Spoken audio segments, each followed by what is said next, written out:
Okay, right. Hello. Welcome back to another video. I haven't done one in a very, very long time, which sounds like me, to be fair. My life has been chopping and changing all the time, and I decided just to stop completely with videos. I want to go back into it because I do actually enjoy making videos. It's kind of like, not trying to sound like a loner, but I purposely don't really have friends. So yeah. Um I've always struggled to maintain them and keep them. Um so for the moment, I kind of like the idea of making videos because it's just me technically talking to myself. And I usually do talk to myself, but it kind of gives me a reason to talk to myself because it's actually a video. Not that talking to myself is a bad thing. Um, I'm not sponsored, but excuse the drink I'm drinking. I need it currently. Not sure if I exactly like it. It's a new one. Ultra Fantasy Ruby Red. Not sure, but I do love the can. That's absolutely adorable. Anyway, so I made some videos about previous animals and things I've gone through, and boy, have I gone through them. I've had different sorts of animals and then I've rehomed them, and I thought it was a matter of losing interest in them, and I was kind of beating myself up about it pretty badly. I felt so guilty letting go animals, and I was trying to come to the bottom of what's going on. I was already aware that I had anxiety and I'm on medication for it, but I had a feeling there was something else lingering in the background. But I couldn't quite put my finger on it, and I did what you're not meant to do. Google doctor my symptoms and how I'm feeling, and I decided to go mad on that. And for a long time, I made myself believe I had ADHD. I don't have that. But fast forward to a month ago. What month is it now? Oh, sorry, 2 months ago. I had a appointment with a psychiatrist to be diagnosed with what I thought was ADHD.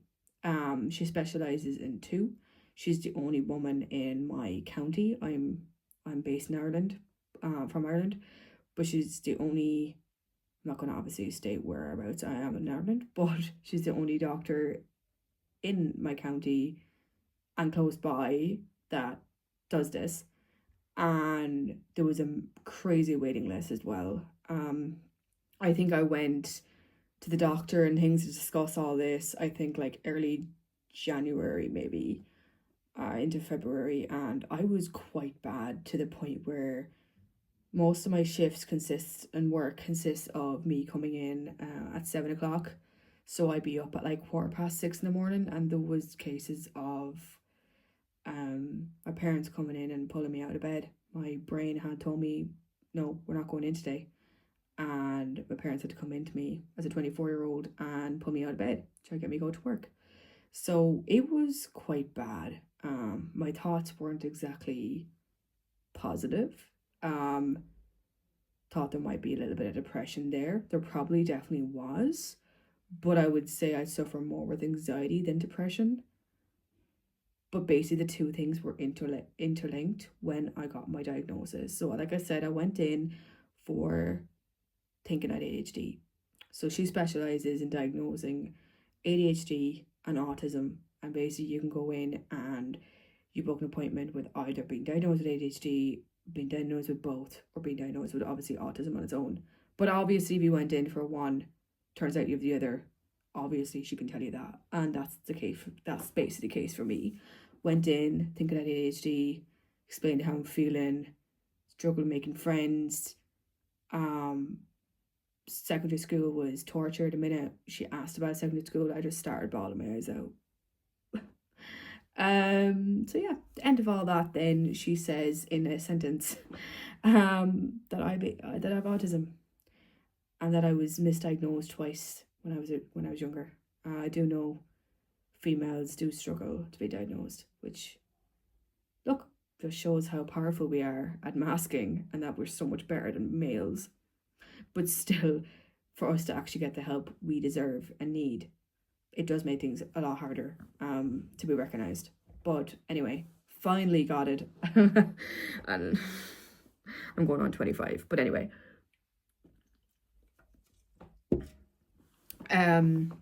so yeah, it was quite an emotional moment. Both me and my mum were crying our eyes out. Very much of a shock. Mum definitely saw signs of autism in me.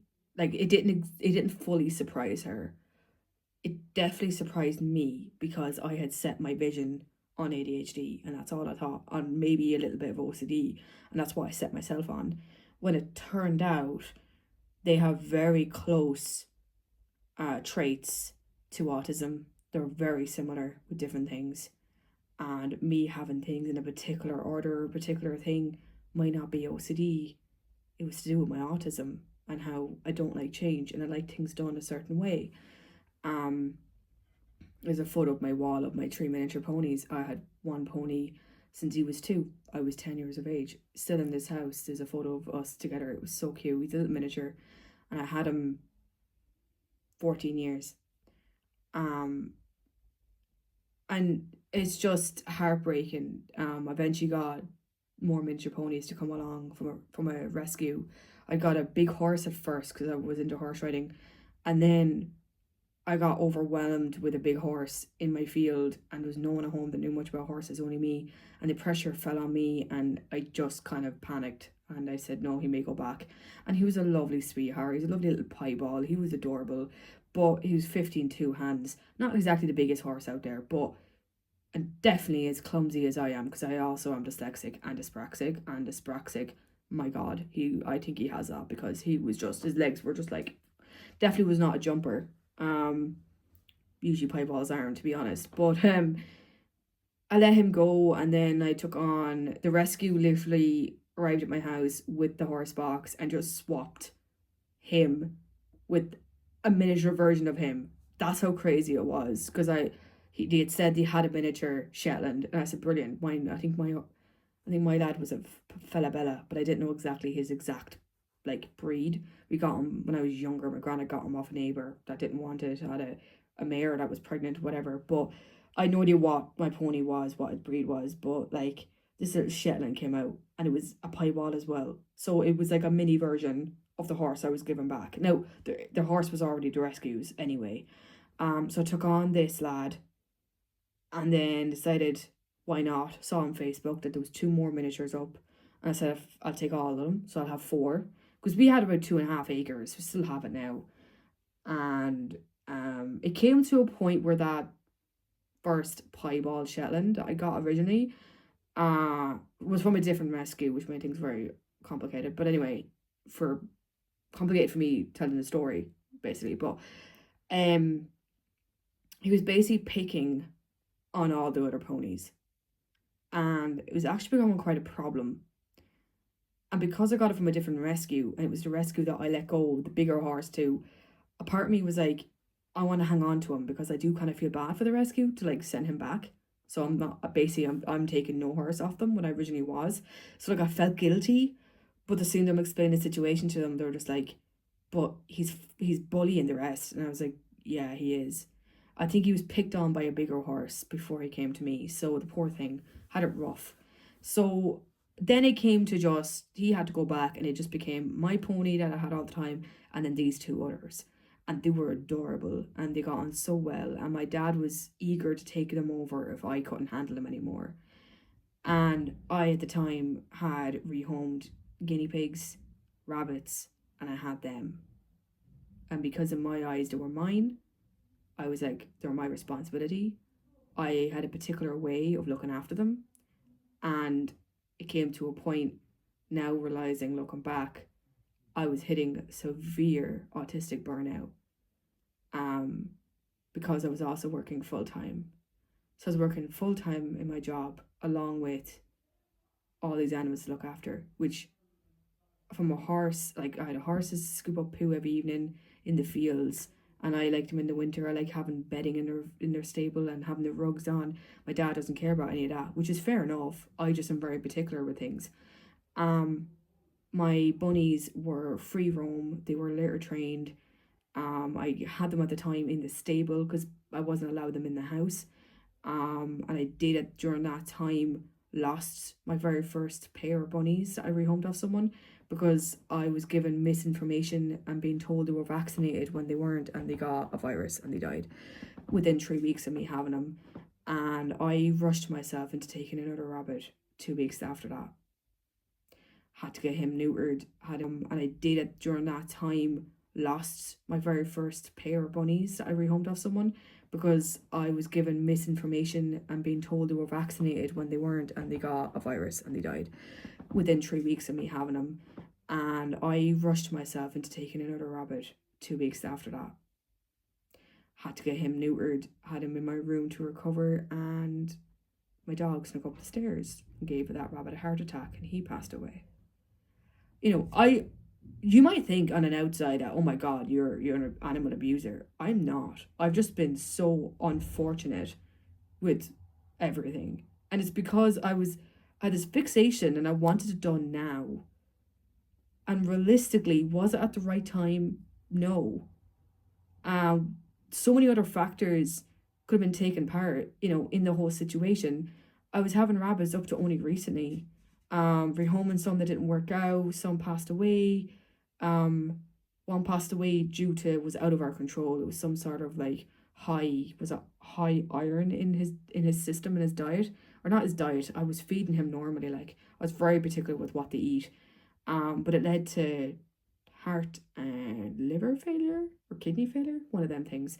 And that night I seen him, I witnessed him basically having like a mini stroke because he was wobbling around like he was drunk. And by the next morning going into work, he was there on the ground dead. Like what I've been through, and like animals definitely are my escape from life. Like, not sound like a depressed person, but like as someone with autism, I will definitely agree with a load of people that have autism that the last place I want to be is in a crowded room full of people and music and noise and just everything going on at once. Give me just a small little cottage out in the countryside. I'll live alone, I'll die alone, I don't care. And surround me with my most beloved pets. That'll keep me going, happy as Larry. You know,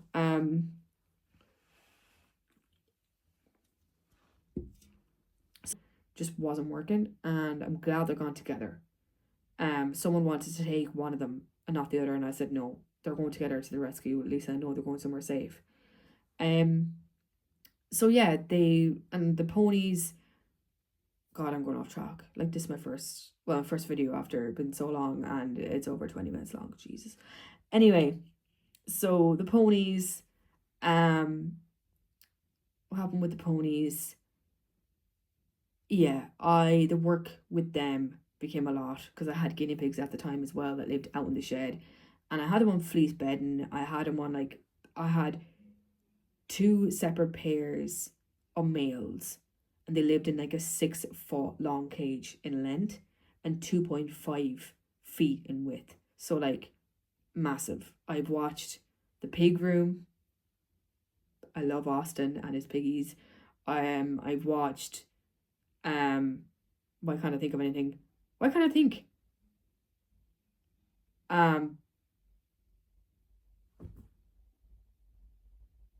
Wow, my brain is just fogged out. But I basically watched so many people. So I done a lot of research and I got the best home I could, but the fleece bedding was getting all disgusting with the temperature changes out in the shed, and it was getting moist, it was getting like damp in there and everything. It was just horrible. So I then let them go. They were becoming too much work. Whether it was a sensory thing, we had made DIY cages, and one cage I had to bend down to, meaning my back was killing me. and the other cage I'd use a step stool to get up to the very top.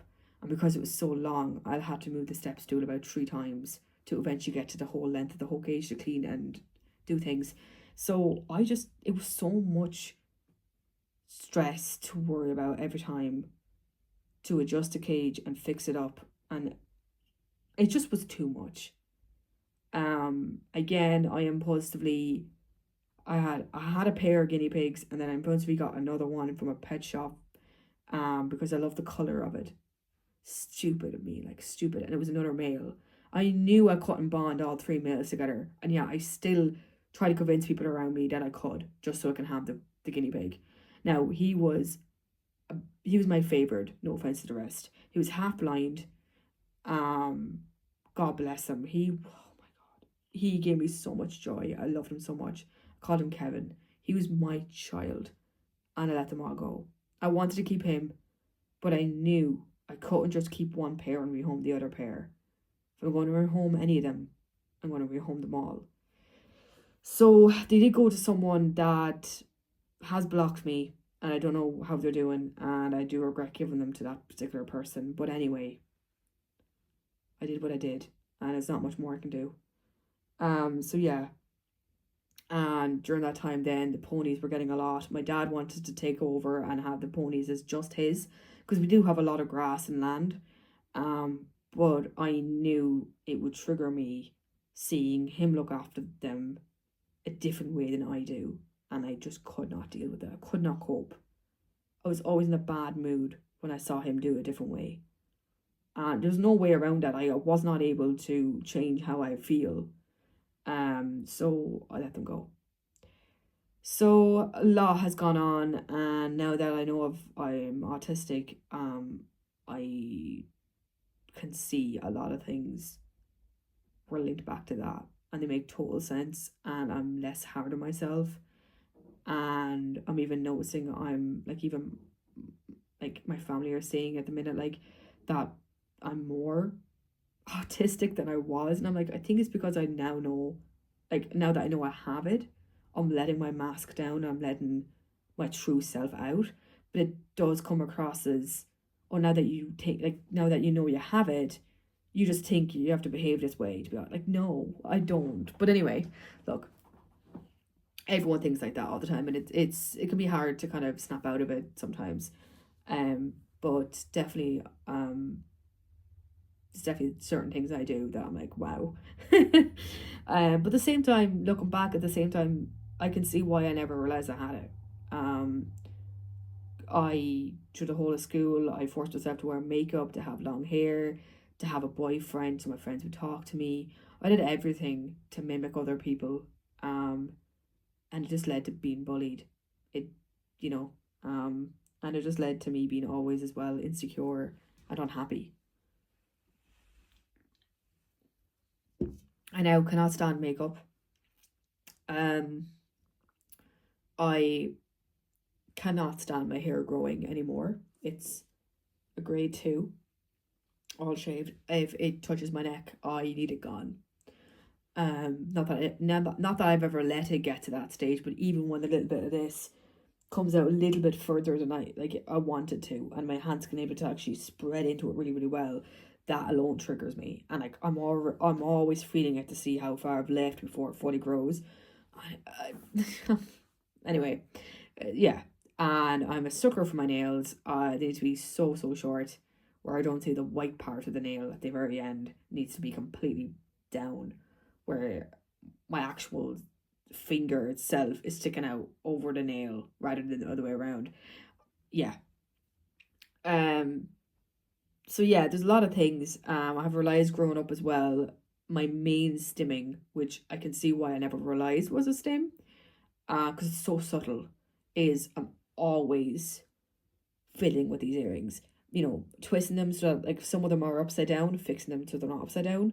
I just noticed in school one day in class, this is so disgusting, but it was one day in school when I was messing with my earrings, I picked out a little bit of like dirt that was caught in the earring, and I found it so satisfying. Now I can't stop doing it.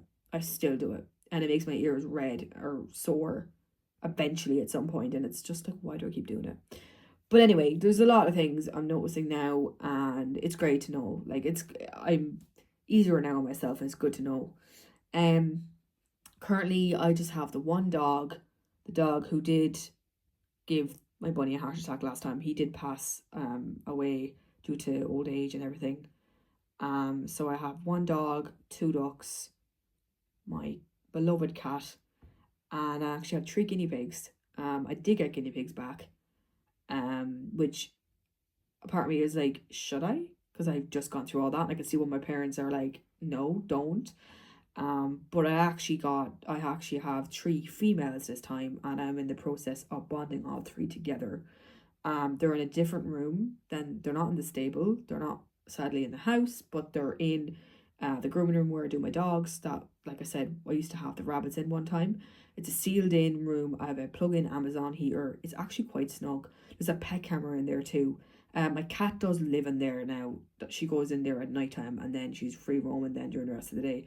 She's got into the cage a few times when I first just had the two guinea pigs, because she was curious, and she only tapped them now and then with her paw with no nails out, and they'd run away. Now she doesn't care. She has more interest chasing after a bird or a mouse now. They just bore her. They're lazy little potato legs. I don't really blame her. So now I just added in a third member there during the week. She's so cute. I don't know whether I'll show them in this video because it's already nearly 30 minutes long. So yeah, the two I have originally are a year old. They're young enough. The owner couldn't keep them due to the landlord didn't allow pets. So quite sad, really. And then the other piggy I just took in recently, she's actually 5 years of age. I did not know that again until I actually asked her again the day I was collecting her. So she's senior. They lived about 8 or 10 if you're really lucky. So she's quite old. But she is adorable. Her nails were really bad though. They were growing into her paw. They were all like curved and long. So I cut them. I had to actually use a kitchen scissors to actually get into the curved part and actually snip them. I do have a normal like dog nail clippers that you use for guinea pig nails too, but they were just so long. I had to go with kitchen scissors, and I have cut nails before. I didn't really want to go to a vet's. Like, I knew what to do. So it's a lot better now, and I realised she had a lot of veggies in her that were high in calcium. That is spinach, kale, a few things like that can be very high in calcium, which can lead to like gallstones and things. And at her age, it's the last thing she wants. So I've cut all that out of her. I'm increasing her vitamin C, so through a vitamin C treat and and bell peppers, which I don't think she ever received either. So she is a lot more chirpy. Her partner had passed away with the last family, and she lived in a small pet store cage, usually hiding in her little tunnel. Now, my two girls originally, they lived in what I had them in was about 27 square inches of space, so fairly big. One side was what, 5 feet long, or five, so 5 or 6 feet long. The other side was 4 feet long. So like it's kind of a weird. It's like an L-shaped cage, so it's a little bit like weird, but the dimensions is big. I can't adjust it anymore to what it is, so I don't know whether I'm going to leave my group and my herd at 3, or will I see can I fit in one more member. I want a neutered male. I want a neutered male to the group, but I don't know. I still need to kind of see, especially with males, they are more territorial, so I don't know whether the space is too small for one more.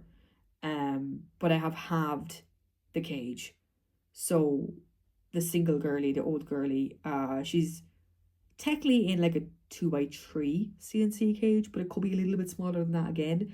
But it's not. It's still decent size for her. She's a senior piggy, like, so she's very slow on her feet.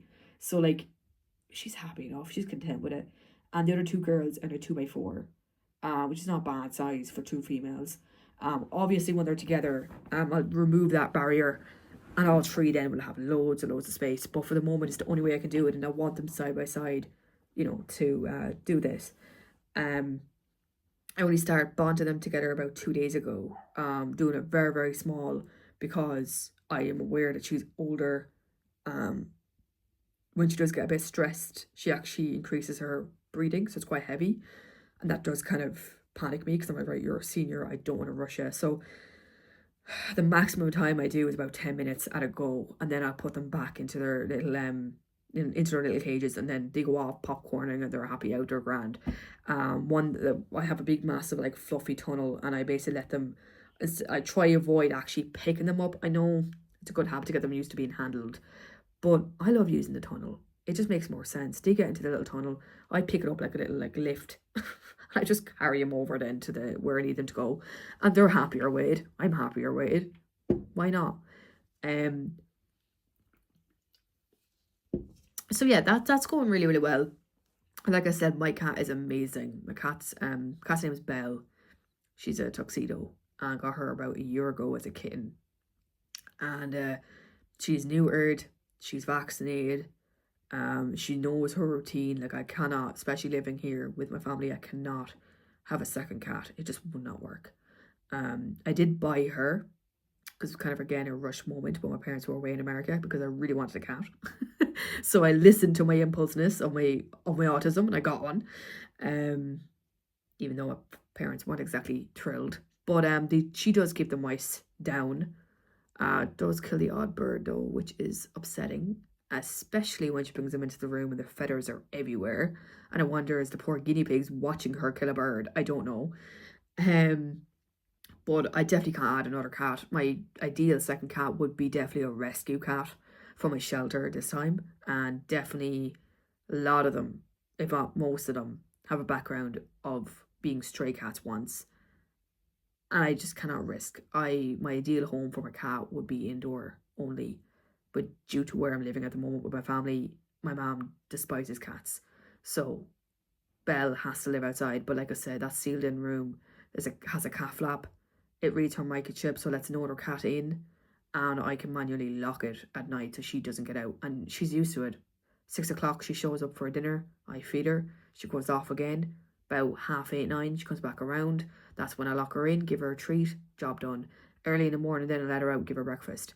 So like, there's a routine. She knows it so well. Adding another cat in the mix, it just would not work.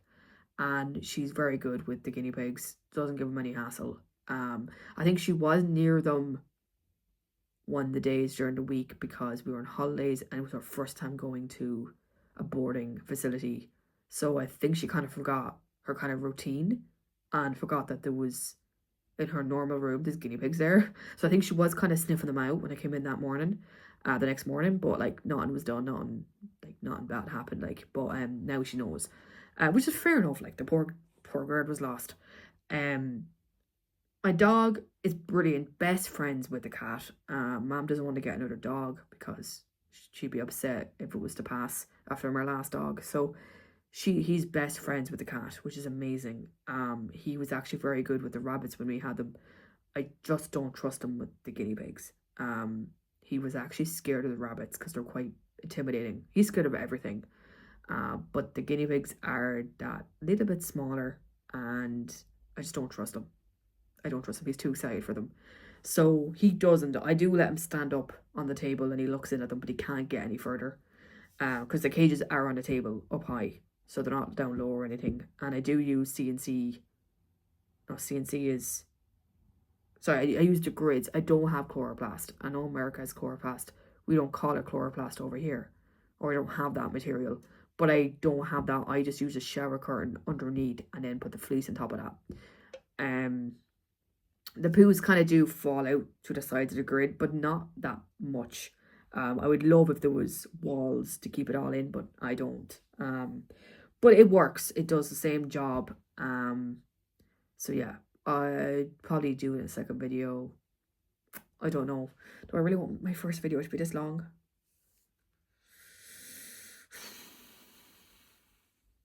I do hope my videos after this will always be shorter. I do aim it to be, but I just like ranting. It's kind of what I like doing. But yeah, so at the moment, like I said, they're my animals. And in terms of work, I am currently working 4 days a week. So I work Monday, Tuesday, off Wednesday, and I work Thursday and Friday, and obviously off the weekend. So I've cut my hour. I cut my contract back by a day. So a day has gone off. The odd time I have to work a weekend. So kind of crap. But anyway, I am in, obviously, that's why I had to change clothes, because I was in my uniform, so I won't disclose obviously where I am, but I am in the likes of, America likes to call it supermarket, grocery grocery store, what else would you call it? Yeah, basically retail that sells food. So yeah, I kind of found out that that's probably the last job I should be in. I've gone through so many retail jobs. I've gone through nursing homes. COVID, everyone loved with autism that they could spend home all day. I got myself into a nursing home after doing a level 5 PLC, or Irish people will know what a PLC is. But I got into that. No, I did not like it. So yes, I am in the process of hopefully cutting my hours back even more to 20 hours, but still on the fence at the moment. So gotta do what I gotta do. I was in yesterday, today, and tomorrow. And I'm already so tired. So tired.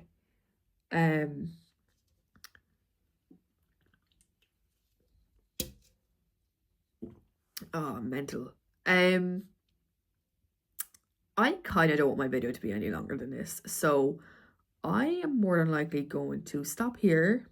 I'm probably going to record my second video after this one, but I won't upload it until next week. So hopefully this video can go up this week.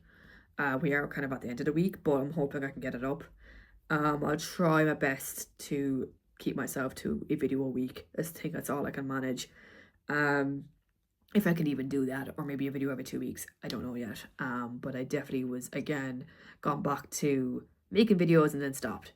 So I need to get back into it and fully commit to it. And pull my laptop out and try and figure out how do I edit videos and things. I don't know. I had a copy of my like, what's it called?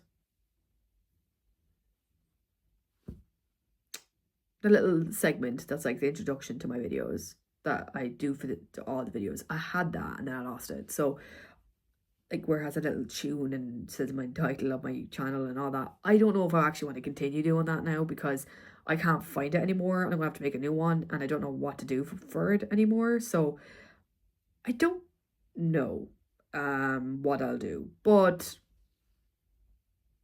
I'll figure it out. That's not something for you to worry about. Not that anyone will watch this video. But yeah, so that's kind of it now for the moment. So I'll see you in my next video. Like us and subscribe if you want. I just feel cringy saying that. So do what you want. Yeah, thank you for listening to my verbal diarrhea rant. So, okay, bye.